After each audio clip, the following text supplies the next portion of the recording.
Good morning, everybody. You might as well chat it with me. If you are a Masked Singer fan, take it off.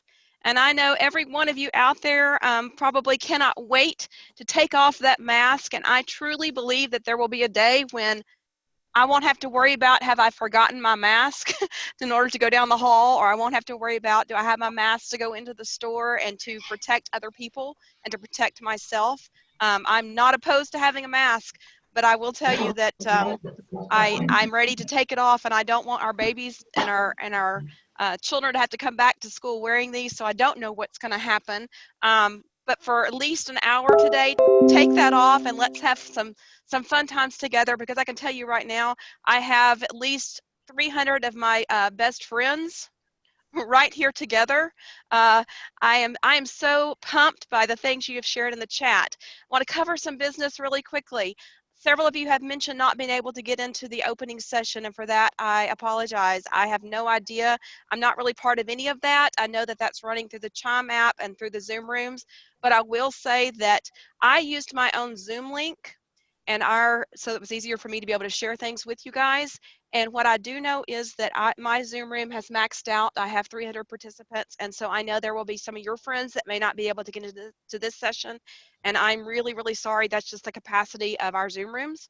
And so I am recording this session, and when it is finished today, I will get everything together and get it cut and put it into a YouTube format. My understanding is that we will be able to add this back to the Chime app for all of you to have access to everything that we're sharing. So thank you for being here. Thank you for sharing your fun moments. I just want to have a real moment with you. Let's talk a little bit about self-care, which is not a selfish thing. I was honest with you guys. I put up that I'm a frazzled blue Frito today. And I'll just, if you haven't noticed, if you can find me in all of the squares of people and the one talking, I have a green screen background behind me. They asked us to have a virtual background. And you may notice, if you're looking closer, that I'm also wearing green. I didn't even think about it this morning. Got up this morning, put on green, and went, oh my goodness. And so I had to do some adjustments, and the green screen curtain is all rolled up, got some things changed so that you guys could actually see me. I went back to try to get another shirt at my house, and time was crazy. And so I just want you guys to know that being honest with yourself, with your fellow administrators and teachers, and even with your kids, that, hey guys, this is a weird way to start school. We ended school a crazy way. I need to take a moment and breathe, and that knowing and giving yourself the freedom to have those feelings is very important for you. And I want you to think about the fact that when you meet with your students, whether it is face-to-face, whether it is online, whether it is a blended moment, and I know TEA is wanting us to be sure we use the words synchronous, asynchronous, blended. What are we planning to do with our kids? We all know what, in the end, that's going to finally mean for you as educators, but to check in, have the moments with how we feeling today. It was kind of fun for me to make that post and ask you to come up with your quarantine band name, but really, as the teacher and you as my students, I had a finger on the pulse. It's a little bit of a community building moment for me to just check out and say, do I care? Can I care about my kids enough to find out how they're feeling right now? Because designing that lesson and trying to get it and do the checkbox of what we have to do as teachers is not the heart of who all of us are, and we know that. And so same thing for your kids. You are not going to be able to make a 45-minute lesson plan for every single class period, or if you're a block schedule, an hour and a half lesson plan or whatever, and try to implement that in an online environment. So that's a little bit about what we're going to talk about in this session today. What have you been up to? Okay, my name is Christy. I know there's a Courtney on here. I've seen several people popping in. If your first name begins with a letter C, because that's my name, I want you to take out your phone. Here's my phone. Open up your Photos app, because I know you've all been making photos, maybe of what you've been, I don't know, cooking. If I look at the last 5 photos on my screen, and I have no shame in showing you, there's lots of recipes, and you can't really see my phone. There we go. I have lots of recipes. I also have a crazy phone of me, a picture of me actually sweating, like sweating to the oldies. The virtual screen is getting in the way of the tilt there. But most of you, I think, could see a little bit. I don't know. So if your name, first name, calling you out, Courtney, because I see you on my chat, begins with the letter C, take out your phone, open your Photos app, choose one of your last 5 pics on your camera roll, and email it to hmiller@esc14.net. You are spamming Hillary. Since there's 300 of us in here, we didn't need everybody sending her pictures, but Hillary's going to grab those photos and do a little activity for us today. So I'm asking you to play along, have a little fun, because there's so many of us that I couldn't really do breakouts. And I see a Celia, I see a Carrie, a Catherine. Oh yeah, she should be getting some emails with some fun pics. If your name, there's Cynthia, Carol, calling you out because I see you in my chat. Please send a photo to Hillary. And we're going to have a little fun with that in a few minutes when we think about what we are doing in our classrooms. Because I want to seize this more as an opportunity, and I see a lot of the people that talked about, I'm a little nervous, I'm anxious, I'm frustrated, but there are also some of you that are pretty happy and feeling good. So we want to be able to embrace that moment. All right, think about something. 5 reasons online learning might fail. Now, I'll be the first to tell you today, I'm about to give you a poll, and in this poll, there is no data behind what I put as the 5 reasons that online learning might fail. This is what Christy Kate has experienced as a consultant here at ESC 14. I work in digital innovation, and starting in March, when the phone calls began and the frustrations began for people just like all of you, I began to consider, now you could Google 5 reasons online learning might fail and you'll find all kinds of studies. But based upon what we've experienced here in my area, if you don't know where Region 14 is, that's okay. This is Abilene, Texas, the heart of West Texas. I'm going to put up a poll. And I'm going to launch this poll right now and see if all of you can go in here and answer for me based on the options below. What would you say is the main reason online learning might fail, at least in your experience? And I'm going to let you guys just vote through this poll, watching those tallies come in. I love watching the bars of blue going back and forth on my screen. Is it a resistance to the change? Is it about technology issues?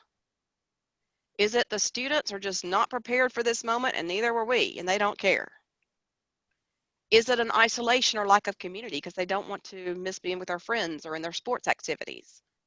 Or is it a lack of teacher feedback on work? And I think this is an interesting one because most teachers were going to say, wait a minute, yikes, wait a minute, yikes. So thinking about these moments, I am at 235 votes. I'll wait another few seconds because they're still coming in. And I love this. I love seeing what may have been the struggle for some of you through this moment. And are you, and you can tell me in the chat, do you feel like that the reason you marked for what's been an issue will be a new issue or be the same issue in the fall, or do you think it'll be one of the others when you do start back? Just a couple more votes coming in. I think we're going to end the poll now. And if you can't see that, I just want to verify that it's probably the same issue in the fall, isolation. The issue will change for some of you. And so I see that technology issue was the number 1. And somebody has asked, how did we create this poll? This poll is actually part of my Zoom room. Okay, and I'm going to share those results. Be sure that you can now view the results. To all of you see that in front of you? Ooh, I love Melissa saying some of these things will always continue to be an issue. Exactly. Some of these issues were real issues and hurdles in our learning for our kids prior to the pandemic, but we've just become focused on them because of the pandemic. And if you live in a rural community like we are in this area, technology and Wi-Fi accessibility and device accessibility is going to always be an issue. So I want to discuss these for just a few minutes. Resistance to change. So talking about resistance to change, I know that many teachers for years have enjoyed doing their instruction and operating in the same style and capacity in which they've done it. Most teachers today are open to things like flexibility in the classroom. Let me find a new lesson plan that I've found online, whether it was through Teachers Pay Teachers or a friend down the hall. So that kind of change is not necessarily what we're talking about here in this particular moment. It's we're going to be told we have to go online 100% in August in some of these districts. Now what? And I don't really want to do that. And you know what? That's honest. But that resistance to change may be the biggest hurdle in helping you to have a successful year. If we can't fix it, if we can't change it ourselves to what we want it to be, do we have a plan B? Can we decide right now that, you know what, it's going to be fine? I love my kids and I love what I do, therefore it's going to be fine. Well, the technology issues. Technology is always going to come up as an issue, whether it fails or not. Let's just talk about this particular moment. Some of you couldn't get in, didn't know why you couldn't get in. Some of you have had some sound difficulty already. And also, this morning when I first launched the presentation, some of you were in here about 8:30. You didn't hear the music playing. Side note, I did see in the chat somebody asked about the playlist. Back in March, when all of this happened, I was preparing to do an online workshop that I was transitioning because it wasn't supposed to be online. And I Googled in YouTube pandemic playlist. And somebody had put this together. So this was from a YouTube video that you can use. So feel free to do that. Music is a great way to get your kids involved in that online moment if you have to have that happening for you. Students being unprepared, and that's a very simplistic way of saying that lack of preparation could mean multiple things. Is it that they didn't have a home environment that was prepared for this, that they don't have mom and dad at home right now, that they don't have resources accessible to them for the learning? Or is it that they've never had to do online learning? Oh my goodness, how am I supposed to focus on my teacher when I've got the Game Boy laying over here beside me? Or how am I supposed to focus on my teacher when every day feels like a Saturday and mom lets me sleep till 11? What are we dealing with when the students are actually unprepared? Trying to latch those kids in may be a reason we have difficulty with our online learning environments. Isolation or lack of community. I know if you don't know me, this may be something you have never heard about before, but I am a people person.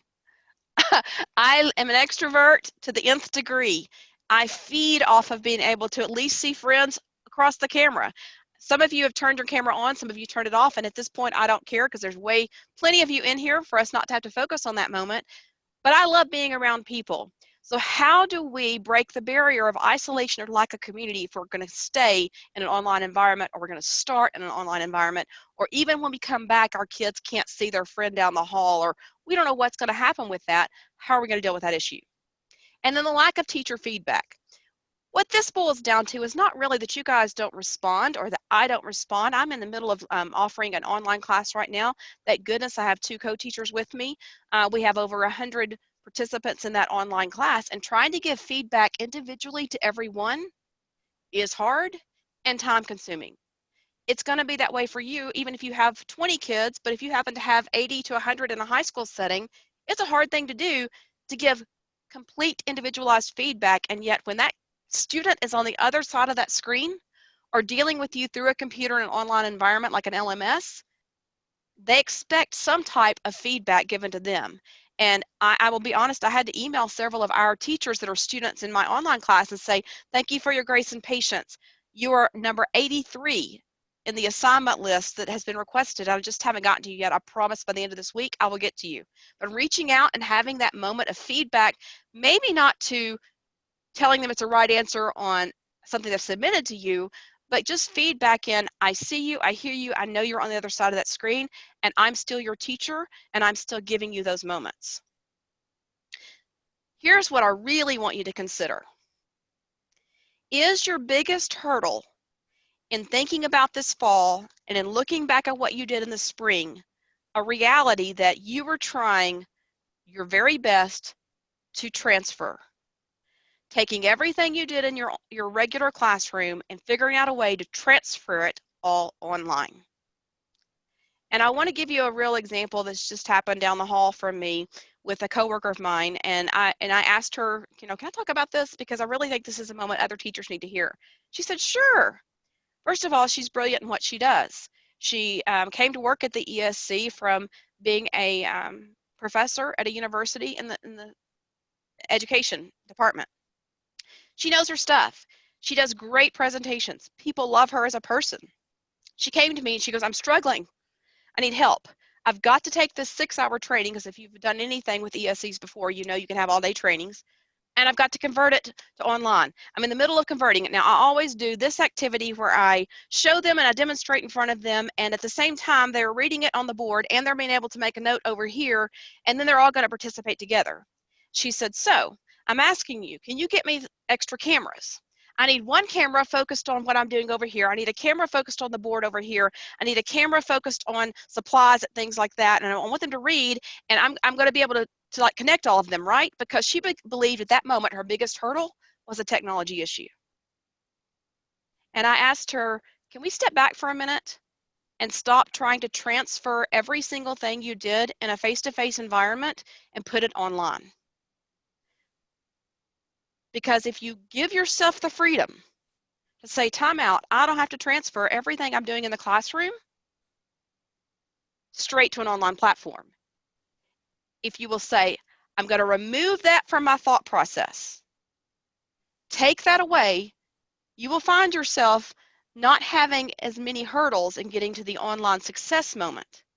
I said, let's take that away. What's the bottom line of what they need to learn out of what your session would have provided face-to-face? And so she started talking about that with me.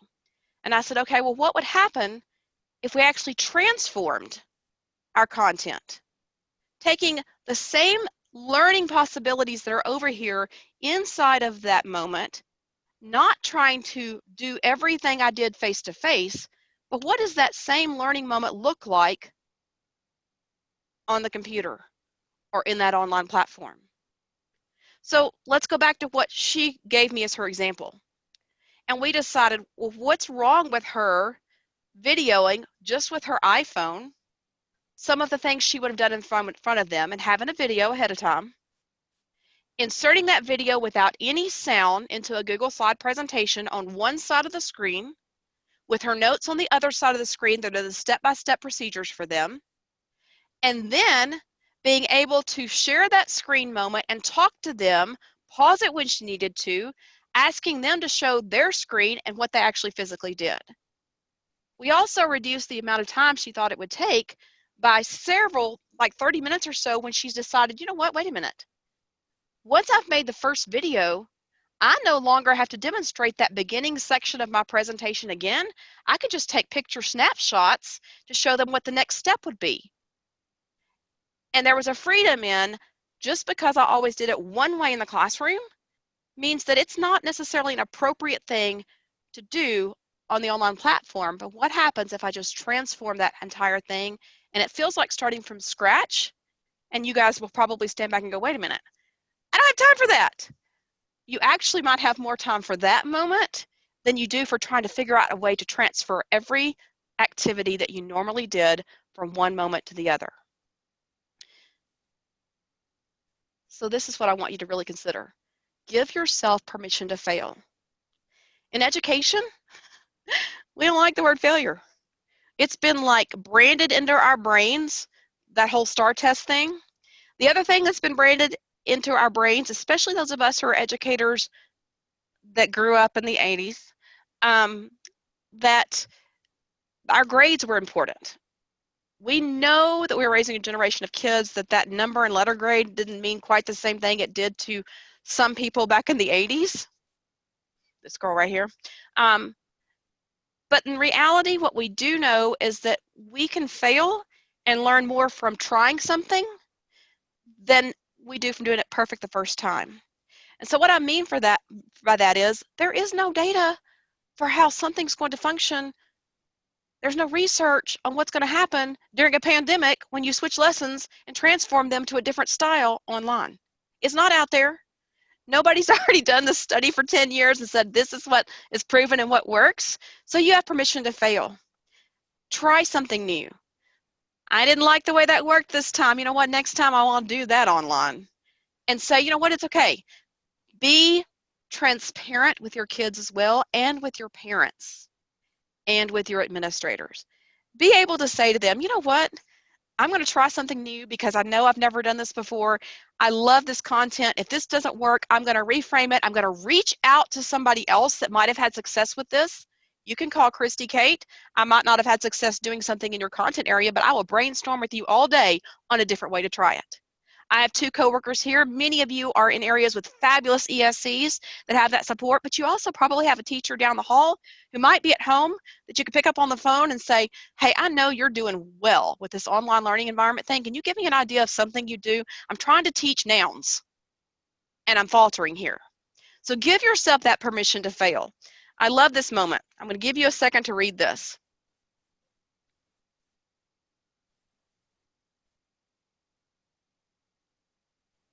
Warning, I don't have all the answers. I'm still asking questions. I can't give you a magical formula. I'm still experimenting.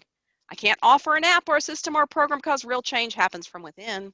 The bad news is there is no instruction manual, but the good news is there's no instruction manual.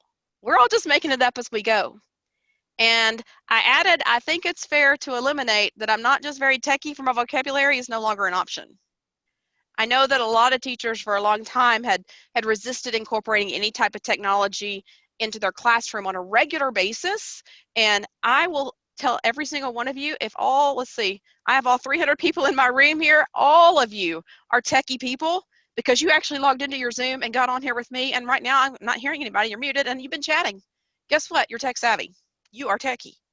And probably had I told you this time last year, hey, I'm going to throw this platform Zoom at you. I want you guys to figure out how to get on it, go. Some of you would have said, yeah, I'm not a techie person. I'm not going to look at that right now. If you tell me why I need it later on, we'll get to it. I actually have the first 2 pictures, the warning one, the bad news and the good news, printed off as posters and hung outside my office right now because let's be honest, I don't know either, but I'm here to work through this with you and say it's all good.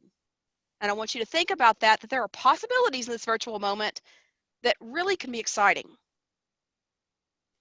So now we're going to do an activity. Pick an object. This is what I call my learning wardrobe to help you teach.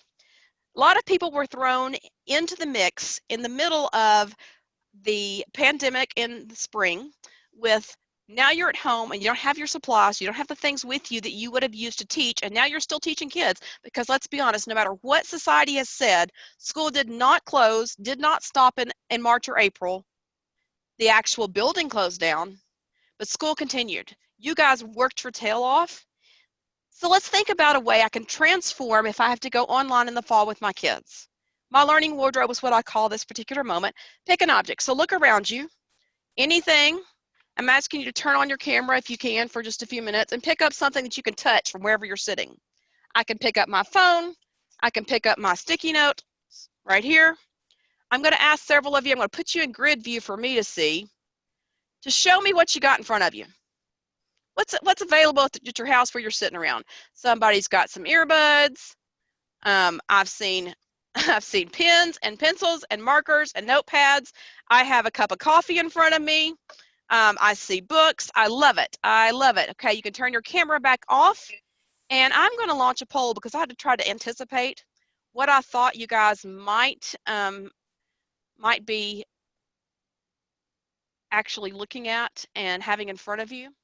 So I anticipated what I thought you might show me. I'm going to ask you to vote. What object do you think more of us have near us right now? I mean, we're all teachers, and so educators, I had to think about, what do I think all of us have? Whoa, look at that. Y'all are coffee drinkers too, especially this time of morning. I love it. I love it. Okay, I think it's easy for me to go ahead and say, you guys, can you see the poll yet? Give me a no. I'm looking at you. Okay, you can't see it yet. I'm about to stop it and show you the results. But I will say this: if you're looking at my face and I'm looking at you, I'm really looking at my presentation. When you see me looking to the side, I'm not ignoring you guys. I just moved your chat and pictures over here beside me, so I'm reading your stuff. So I'm going to now say that we have 270, we have over 90% of the vote. So I'm going to end the poll, and I'm going to share with you. Anybody want to make a prediction in the chat really quickly?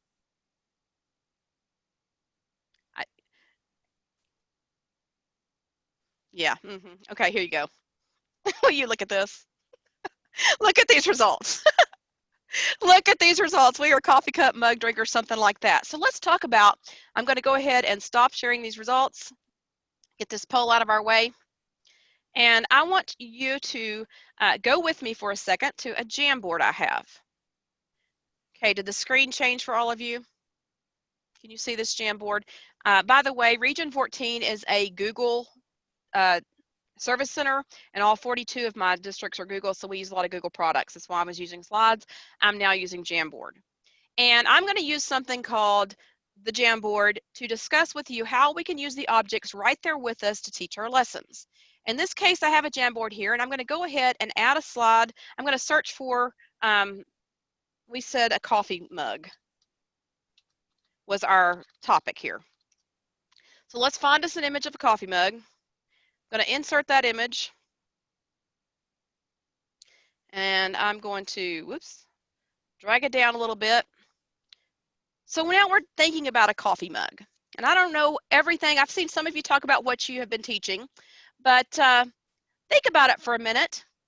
If you teach math, I just chose the 4 course subjects, but you know what? I saw on here, and I'm going to go ahead and do this. I'm going to add a sticky note and say PE, because several of you have mentioned being a PE teacher. I'm going to add a sticky note right over here for PE. How can you teach your kids, here's the big question, whatever age they are, about your content area using a coffee cup? What standards could you cover in math if you had a coffee cup? What standards could I cover in social studies if I have a coffee cup? What about science? What about ELA? So I have some friends here that are helping me. They're in this Jamboard, and they're also in the chat. And so they're going to start putting sticky notes up here, and I'm going to overlap them where they go, of the things you guys are saying. And you guys are saying a lot of stuff. I see measurements. So measurements, we can do a lot of measurements. Circumference. Ooh, microbes. I'm thinking that's a science one down there. Informational reading and ELA. I see math, capacity units of measure, fluid ounces. Using adjectives, describe what is in the cup, communicating in the target language. Ooh, how to brew a coffee, writing. Ooh, okay, this is a former ELA teacher that I am. I would love having them do process writing. Writing the steps for me. Even if they are little. If they could tell me, how do you think your mom makes a cup of coffee in the morning? Go talk to your mom. Write up for me. Can you share me a picture of your coffee mug? Take a picture. Describe your teacher using a coffee cup. Ooh. I could actually go with lots of storylines. Social studies. What do we have for social studies? Where does coffee come from? Ooh, I like that one. Industry. Chemical change. I'm still scrolling and reading. Heat transfer. What makes coffee? Figure and measurement. Estimation of small objects that fit in a cup. Okay, I'm not sure if any of you are TikTok people, but I follow a principal on TikTok who is preparing for back to school stuff, and she was asking her audience yesterday to brainstorm with her of 200 tiny objects they could put inside of pill bottles or vitamin bottles to have to give to kids as part of their learning environment. And I thought, learning wardrobe, that's awesome. Use it as a whiteboard. Write on it. Why not? Use dry erase marker and see if they can use it to write on. Some of those coated ceramic mugs they could definitely do, and this one probably you could too. I'm going to drag around some of the ones they're putting in, put them where they go as they're helping me write. And we could go on with this probably for days. So Ladies, you can finish up the ones you're working on. You guys, I have tons and tons and tons of messages, so I'll let the girls keep typing while I'm going to talk a little bit about this moment. It hasn't taken us 5 minutes to use something that is available to us right in front of us to teach with. You might want to mute your situation wherever you. Somebody need to be muted? I'm sorry. Was that addressed to me? I don't know.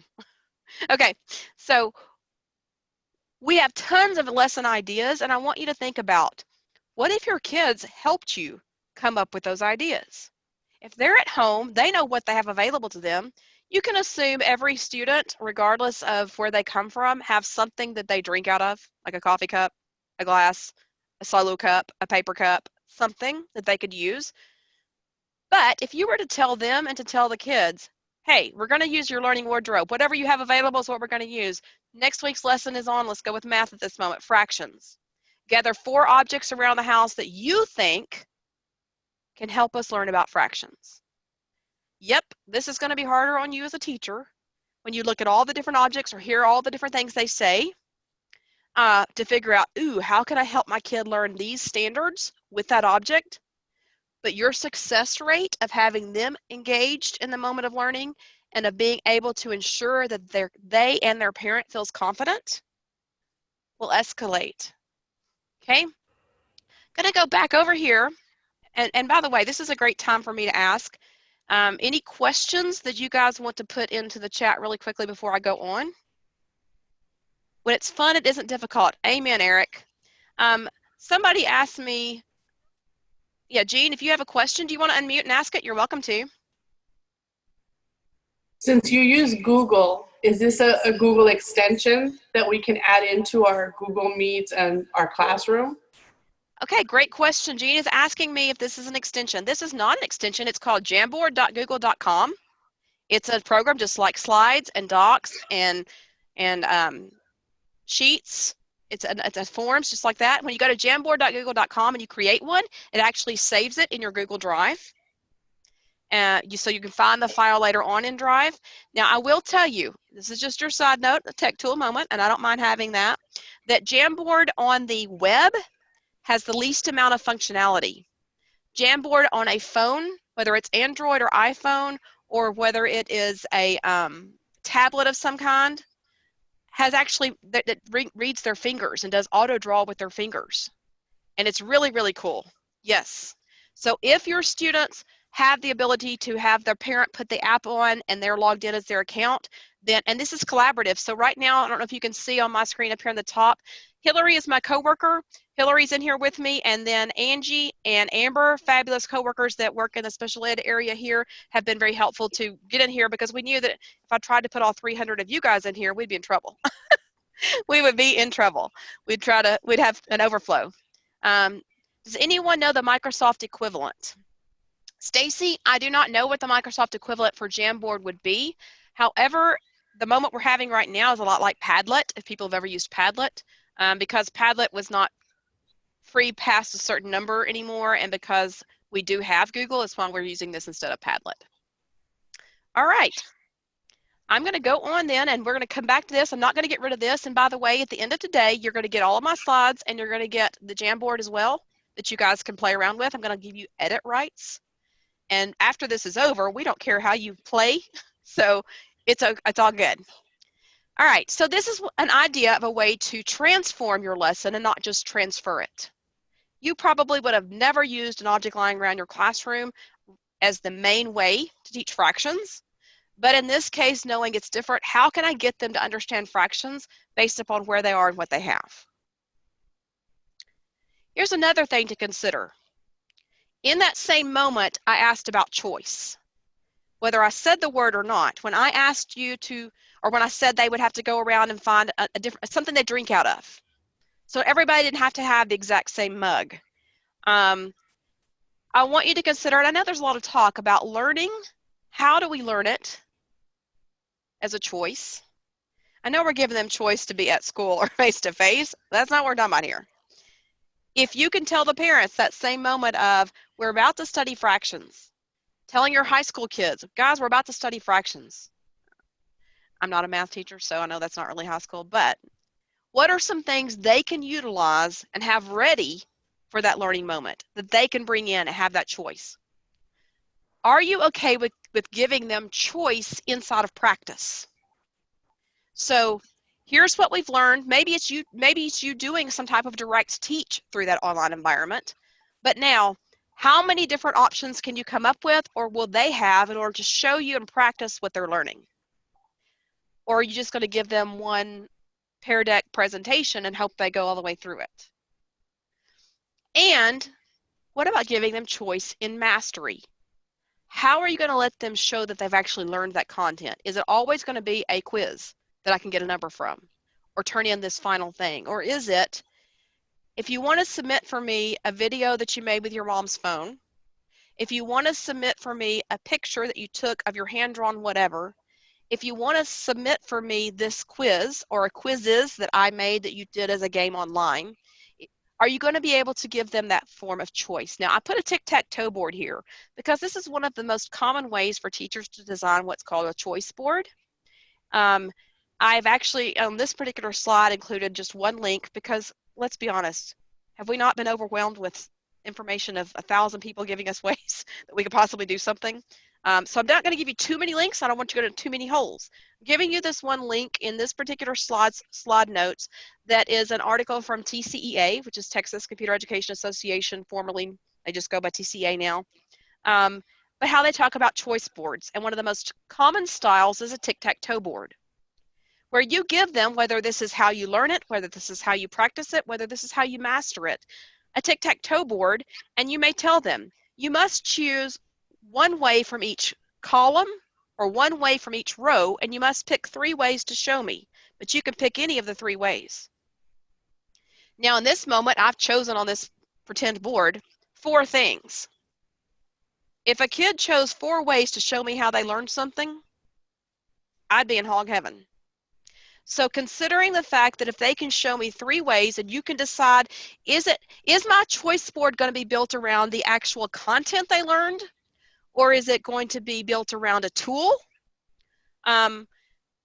Jason over here, I am seeing things pop up. It says he's found that giving the students a menu and assigning point values to different assignments is effective. So letting them know, hey, what if I could get 2 points for doing 2 different things, but I could also get 2 points total for doing just this one because it requires more out of me, and I know how many points I'm going to add up. Can I get choices in that way? Back to the teacher. If you are having to grade and assess this moment, yep, you might have 15 different things turned into you, and yet you might have deeper learning than has ever occurred before. So I just want you to consider that. Kind of like a rubric, Jason says. Excellent. All right. So now think about the possibilities of starting all over and transforming that curriculum. You may say, yes, that's awesome. I like the idea. I can go down that path. I'm going to free myself from having to take everything in a 45-minute class period because let's be honest too.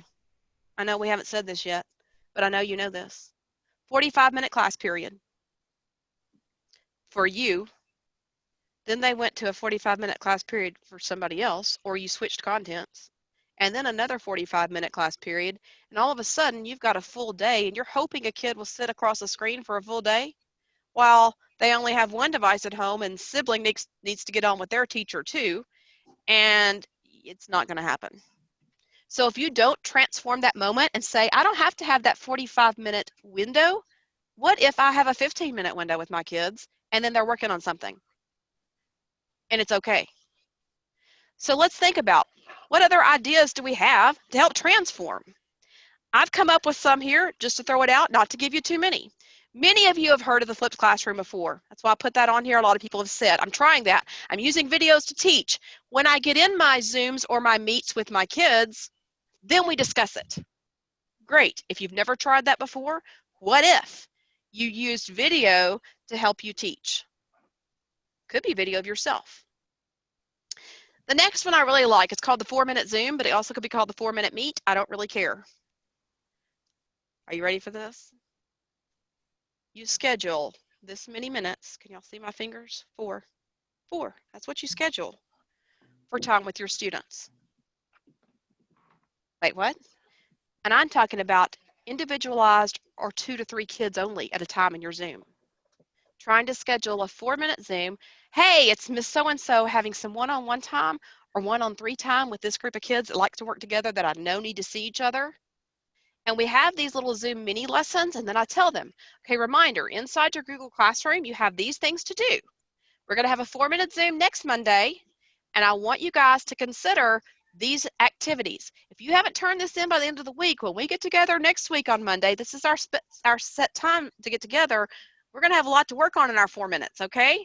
And break. Just that face-to-face with their teacher specific to them and maybe the group they work with, but helping you schedule a set time to meet with kids, helping the parents to schedule that time, but also 4 minutes. They can make time for 4 minutes rather than a 45-minute moment. All right, topic-based learning. This one works especially well for our elementary teachers, being able to say, for the next 2 weeks of our units for all, especially for self-contained, we're going to be using, pick something, maybe summer. Summer's our topic. Letting the parents know, letting the kids know. We're going to study math, science, social studies, and ELA through the topic of summer. Get your minds wrapped around that, guys. How many different things can we study about summer in science? How many different things can we study about summer in social studies, etc.? Wrapping around doing topic-based lessons or doing topic-based time periods for the next 2 weeks, the next 3 weeks, etc.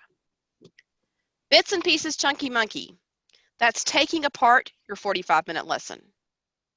If you are required, and I know some districts are, to meet with their kids online every day, what can you take apart and say, we're only going to do the 15 minutes together, and in our 15 minutes together, this is the topic I'm covering.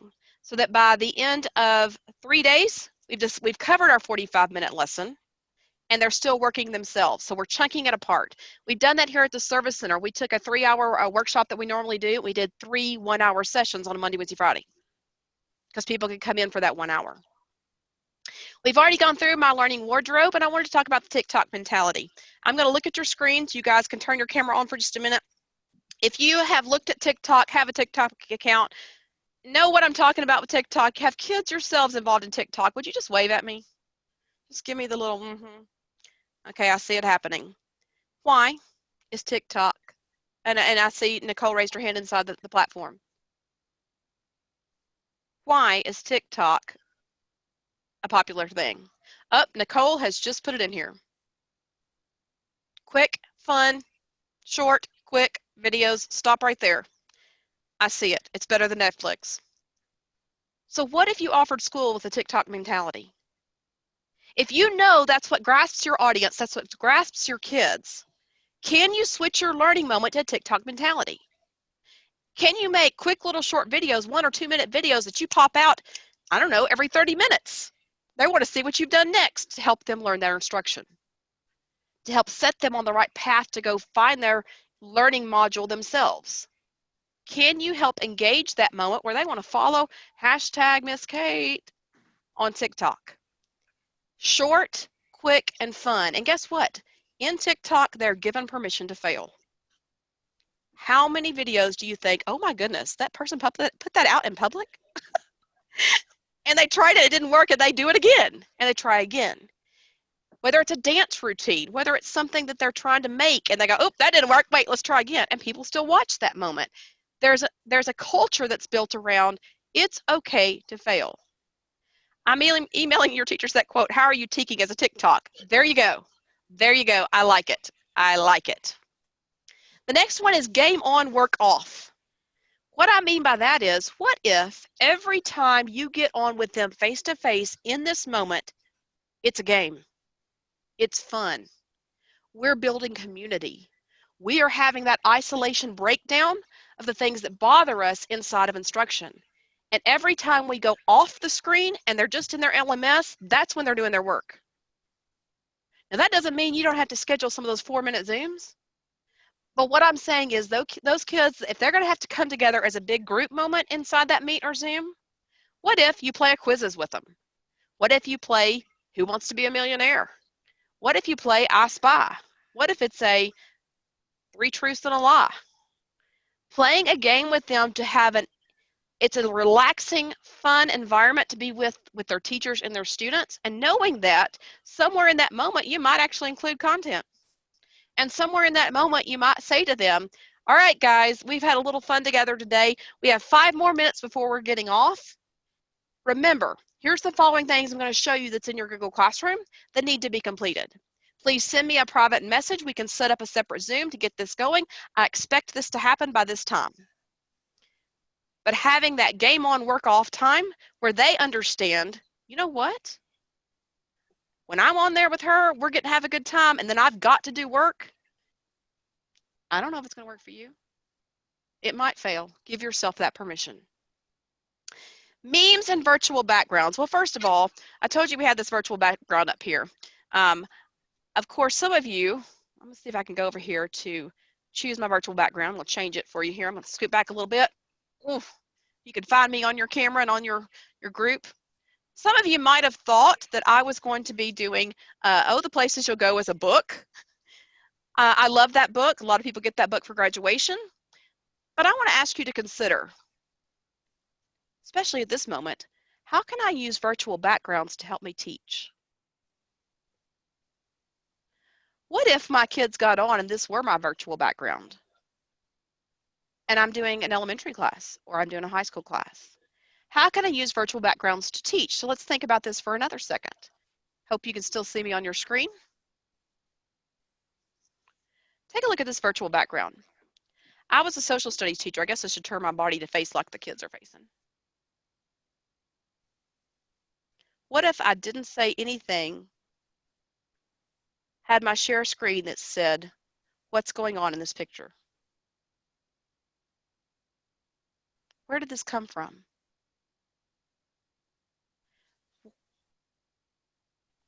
Can you see my background over there in the window? Everybody seeing that up there? Okay, let me try another one. How's this? Can y'all see that? Okay, science teachers. I'm not a science teacher, but I'm asking you, what about using your background as part of your instructional blackboard? Now, I don't have any problem with this scene because we could totally do, where in the world is Miss Kate? Where is she? Figure it out. Where do y'all think I am? I am not in the United States of America. Where in the world is Waldo? But your kids like their virtual backgrounds too. They start playing with this. What's the possibilities there? I'm going to go back to this and talk about memes for a minute. I'm going to go back to our Jamboard. You guys sent in pictures, and Hillary has been working hard on our picture moment. All right, so I'm advancing my slides up here at the top. Somebody sent this in, and Hillary made a meme for us. The water cycle, so refreshing. Using the camera roll pictures that you guys sent to her, she made a meme for us. This is a meme for content.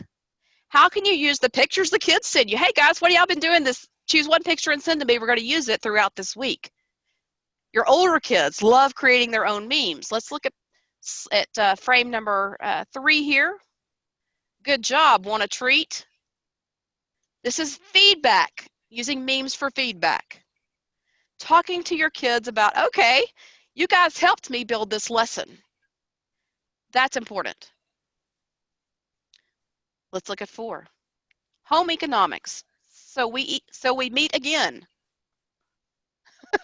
Love it. Somebody is cooking some ground beef. And I asked Hillary to do 2 for content and 2 for feedback. And so sending a virtual hug for a doggone great job. Another feedback meme. You guys had great picks. We could probably do these for days. But I could also build different content lessons around them using the photos they've sent. Okay, so I want you to consider that when it comes to what are ideas that I can use to transform my lessons where it's not what I would have done face-to-face, but they still learn the content. We have to reframe that around where we are. I'm going to give you some helpful resources in this presentation. I've linked to things that are specific to distance learning. This is Google's Distance Learning for Educators link. Maybe you want to go through a quick way to get a certificate on how to do that if you're a Google district. Remote Learning 101 I think is fabulous. It's provided by Matt Miller, who's the author of Ditch That Textbook. The K-12 Blueprint Idea Gallery and Remote Learning Resources back in April were beneficial to many of my teachers, so I decided to add it here.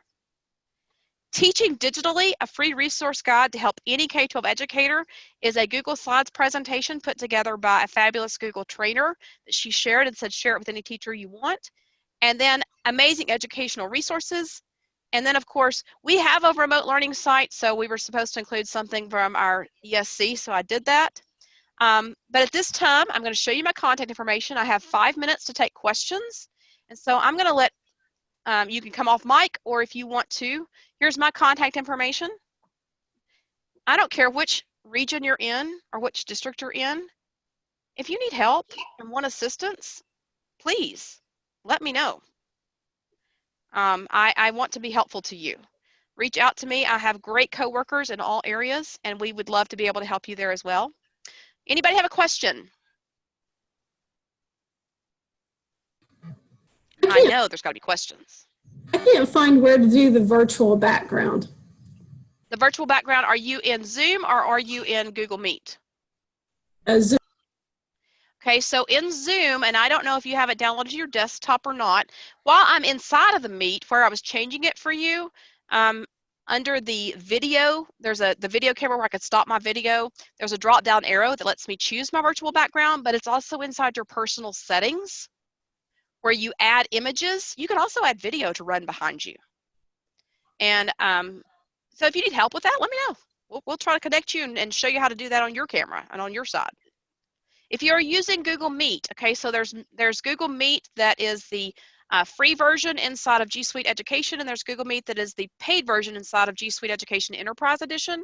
Depends on what your district has.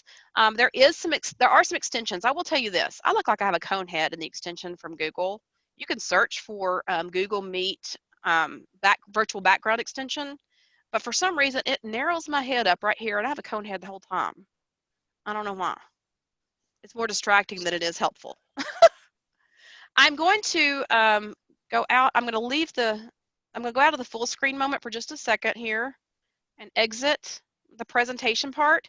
I'm going to copy this link right here, and I'm going to drop it in the chat. Okay, I'm pasting it in the chat. There you go. Oops, I sent it to Diane. Sorry, I meant to send it to everyone. Let me paste again. There you go. Everyone now has linked to the presentation. When you open this presentation, if you will go to the speaker notes, you should be able to get to the speaker notes at the bottom. If you can't, let me know. And the Zoom poll, I put down here what I actually polled you on, showing that on my screen.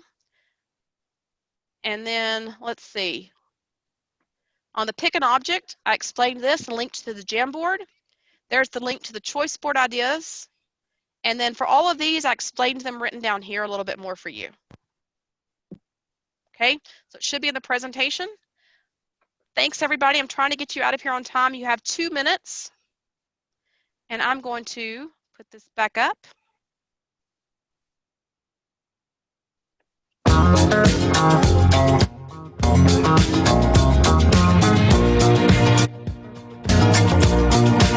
Y'all have been a blast. Thank you so very much for everything. Hope you have a great rest of the day.